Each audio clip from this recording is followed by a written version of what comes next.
Gaslighting. Gaslighting is a form of manipulation that makes someone question their own memory, judgment, or perception of reality. The term comes from a 1938 play called Gaslight, where a husband secretly alters his environment and convinces his wife she is imagining things. In real life, it often appears through constant denial, rewriting past events, or dismissing someone's experiences. What makes it different is that the manipulator is not just trying to win an argument, but is slowly weakening the other person's confidence in their own mind. Over time, this can make a person increasingly dependent on the manipulator's version of reality. Guilt tripping. Guilt tripping happens when someone uses feelings of guilt to influence another person's behavior. Instead of making a direct request, they create emotional pressure by suggesting that refusing them would be selfish, uncaring, or ungrateful. Parents, partners, friends, and even advertisers sometimes use this tactic. Its power comes from the natural human desire to maintain relationships and avoid hurting others. When used repeatedly, it can make people ignore their own needs simply to escape the uncomfortable feeling of guilt. Love bombing. Love bombing involves overwhelming someone with affection, attention, praise, gifts, or promises. At first, it can feel like genuine admiration or romance. The problem begins when this intense affection is used to quickly build emotional dependence. Once trust and attachment are established, the manipulator may become controlling or demanding. The contrast between extreme affection and later withdrawal often leaves the target constantly seeking approval and trying to regain the earlier warmth. Emotional blackmail. Emotional blackmail occurs when someone uses fear, obligation, or guilt to get what they want. The message may not always be spoken directly, but it often sounds like, "If you really cared about me, you would do this." The manipulator creates a situation where disagreement feels like betrayal. Unlike ordinary persuasion, emotional blackmail relies on emotional consequences rather than reasonable discussion. It can be especially effective in close relationships where emotional bonds are strong. Silent treatment. The silent treatment is the deliberate withdrawal of communication to punish, control, or pressure another person. While people sometimes need space after conflict, manipulation begins when silence is used as a weapon. The uncertainty created by being ignored often causes the other person to feel anxious and eager to restore contact. This shifts power toward the person withholding communication and can make normal conflict resolution much more difficult. Triangulation. Triangulation happens when a manipulator brings a third person into a conflict or relationship to create tension, competition, or insecurity. Instead of addressing issues directly, they use another person's opinions, attention, or presence to influence behavior. In workplaces, families, and romantic relationships, this tactic can create confusion and rivalry. What makes triangulation effective is that it divides people who might otherwise communicate openly with each other. Playing the victim. Playing the victim involves presenting oneself as unfairly harmed in order to gain sympathy, avoid responsibility, or influence others. Everyone experiences genuine hardship, but manipulation occurs when victimhood becomes a tool rather than a reality being expressed honestly. By shifting attention away from their own actions, manipulators can make others feel responsible for fixing problems they did not create.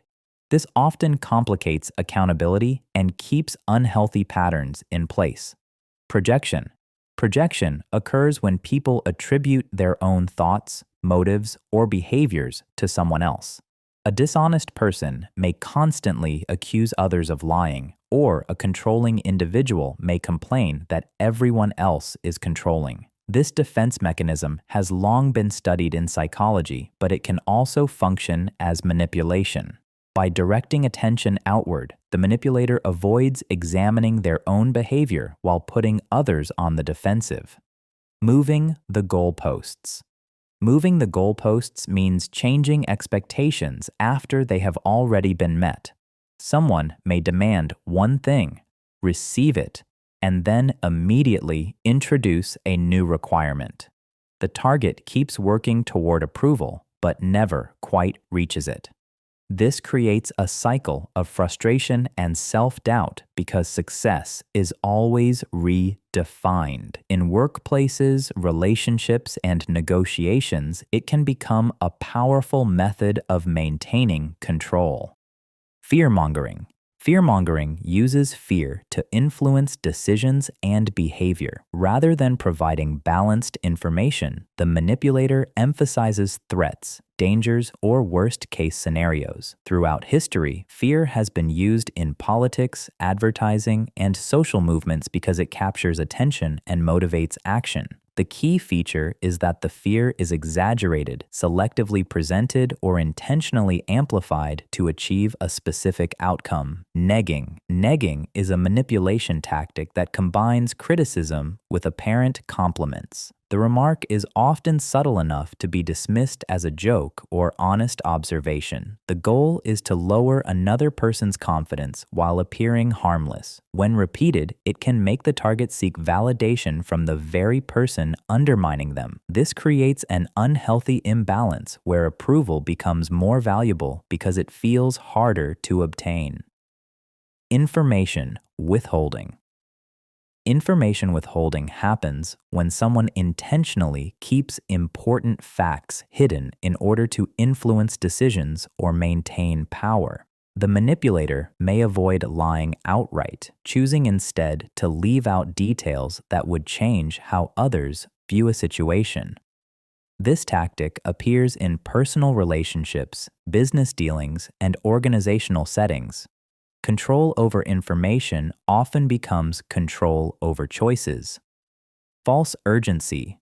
False urgency creates artificial pressure by making it seem as though immediate action is required. The manipulator insists that there is no time to think, verify facts, or seek advice. Sales scams frequently rely on this technique, but it can appear anywhere decisions are being influenced. When people feel rushed, they tend to rely more on emotion and less on careful reasoning, making them easier to persuade. Peer pressure. Peer pressure is the influence exerted by a group to encourage certain behaviors or attitudes. Humans are social creatures, and the desire to belong can be remarkably strong. Manipulation enters the picture when acceptance is made conditional on compliance. The fear of exclusion often pushes people to act against their own preferences or values, even when they recognize the pressure being applied. Flattery. Flattery uses excessive praise to influence someone's decisions or gain favor. Genuine compliments acknowledge real qualities without expecting anything in return. Manipulative flattery, however, is carefully aimed at creating goodwill that can later be converted into compliance.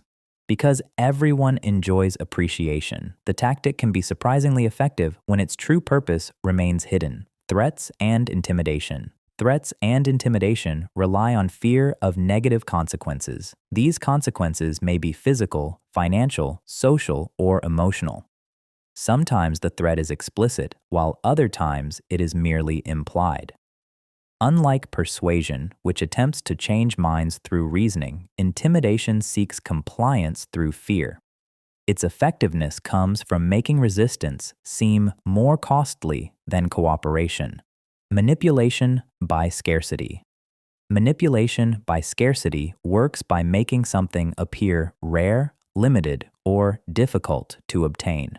People naturally place greater value on opportunities that seem close to disappearing. Marketers, negotiators, and manipulators have long understood this tendency. Whether the scarcity is real or manufactured, the perception of limited availability often encourages quick decisions that might not otherwise be made.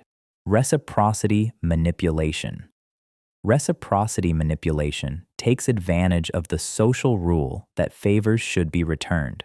The manipulator gives something first, sometimes without being asked, creating a feeling of obligation. Later, they request something in return. Because people generally want to be fair and cooperative, they may comply even when the exchange is unequal. The tactic works by transforming generosity into leverage. Charm manipulation. Charm manipulation uses likability, charisma, and social skill as tools of influence. The manipulator appears friendly, trustworthy, and engaging, making others less likely to question their motives. Charm itself is not harmful, but when it becomes a calculated strategy for gaining control, it can conceal intentions that might otherwise be recognized. The danger lies in judging trustworthiness based solely on attractiveness or personality rather than behavior. Dependency creation. Dependency creation involves gradually making someone feel unable to function independently. The manipulator may discourage outside relationships, limit access to resources, or position themselves as the sole source of support. As independence weakens, influence grows stronger. This form of manipulation often develops slowly, making it difficult to recognize until significant control has already been established. Deception. Deception is one of the oldest forms of manipulation. It involves intentionally creating a false understanding of reality through lies, omissions, half-truths, or misleading information. While many manipulation tactics rely on emotion, deception directly targets knowledge itself. Its importance lies in the fact that informed choices become impossible when the information used to make those choices is deliberately distorted.